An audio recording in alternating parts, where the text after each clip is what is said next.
Luto po tayo ng paan ng manok. Nabili ko po ito last December bago ko magbakasyon. Ngayon ko lang po maluluto. Gagawin ko po siyang dim sum, Chinese style ng pagluluto ng paan ng manok. Nakakaano lang kasi ang lamig-lamig ng tubig, nakakatamad magluto. So ayan na po, nalinis ko na, tinanggalan ko ng kuko para hindi siya awkward tingnan. Kasi minaalala ko nagluto nito, adobo, hindi tinanggalan ng mga kuko, kaya halos walang kumain. Tsaka parang unhygienic kasi pagka hindi tinanggalan ng kuko.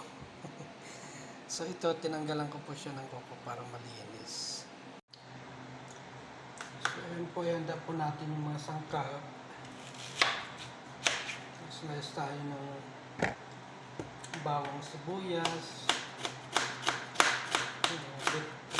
ginger, fresh ginger, para hindi malansa yung ating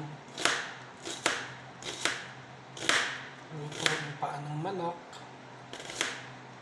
At at the same time malinamnam siya,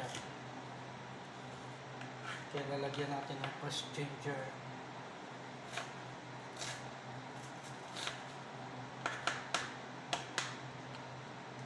Ayan yung mga sangkap niya. Mabilisan lang to pagluluto, hindi kailangan ng importante yung luto siya, tapos yung lasa niya ay the same with the Chinese ano.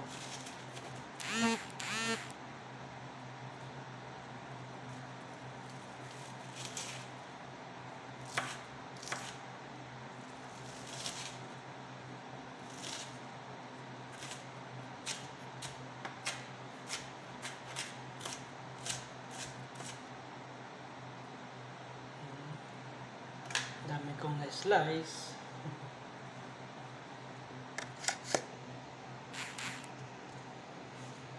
Kain po tayo. Nagutom ako. Ito yung niluto kong pudding kanina. Ang sarap. Hindi siya ganong matamis kasi ang gamit ko ay muscovado. Yun siya. Yung pandesal kanina niluto ko.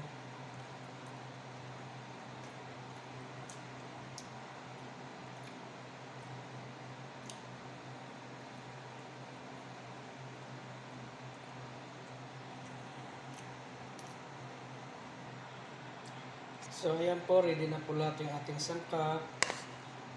I-slice ko na po. Gawin na po natin ay magluluto na tayo. Ito po yung aking nadalang dalang kawali ng Pilipinas. Binili ng kapatid ko, yung bunso naming babae. Binili niya sa online. Ito. I think nasa 185 lang ito, o 150 something. Susubukan ko siyang gamitin ngayon para dito sa aking chicken dim sum, chicken feet dim sum po. So ayan po, magigisa na tayo ng ating lulutuin. Mainit na po yung ating kawali.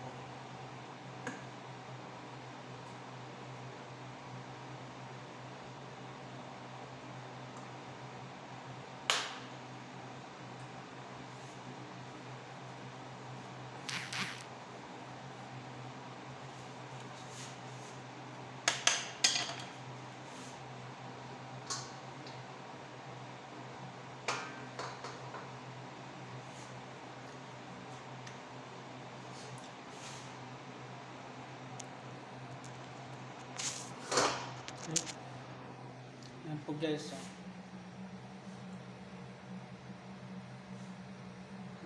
Ito na po yung ating mga sangkap, ang ating lulutuin.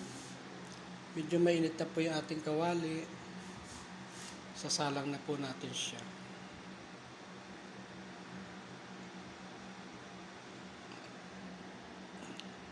Bago tong aking kawali kaya medyo ano pa siya. Bibinyagan natin sa chicken feet dim sum. Ang style Chinese na paa ng manok. So first, ang atin pong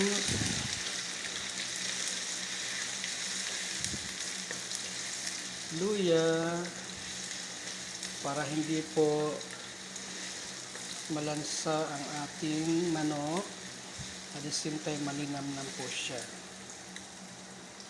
Next naman po, ang ating bawang, sibuyas.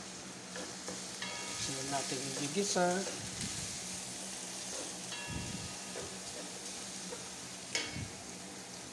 Ngayon naman po, dahil translucent na ating sibuyas, ito namang bawang ang ating susunod.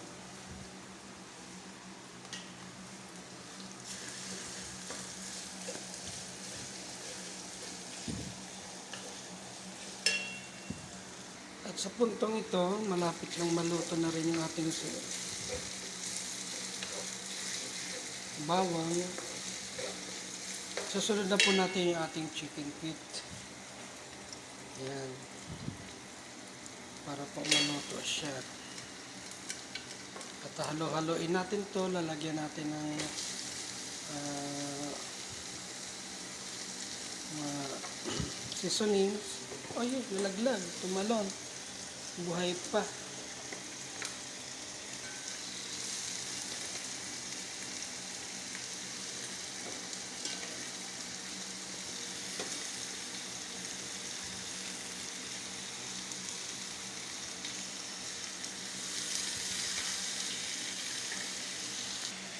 Haluin lamang po natin siya ng maigi para magisa ng maayos. Ayan po, ginigisa na. Nahalo-halo.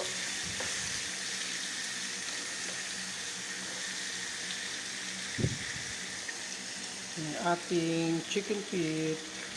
Ayan po guys, nilagyan ko na po siya ng paminta. Halo-haloin lang natin para maging maayos ang kanyang pagkagisa. Para mabango ba? Masarap ang ginisa kasi mabango. Sa puntong ito lalagay na po natin yung ating chili na ginisa, tinagtad. At ayan po, nasabawan na po natin, hindi ko lang nakuna ng video kasi isa lang aking gamit na cellphone. At the same time, wala po itong holder kaya mahirap makakuha ng video pag hindi mo hinawakan. So ayan, palalambutin na po natin siya sa ating sabaw hanggang sa lumambot. Titimplahan po natin mamaya.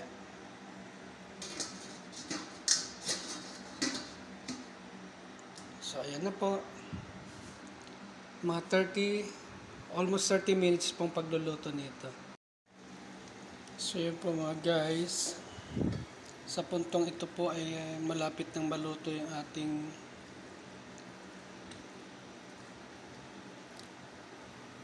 chicken feet. Isang kulo na lang, tapos lalagyan ko na po siya ng pampalapot ng kanyang sauce para dumikit po yung kanyang sabaw sa mismong paa ng manok.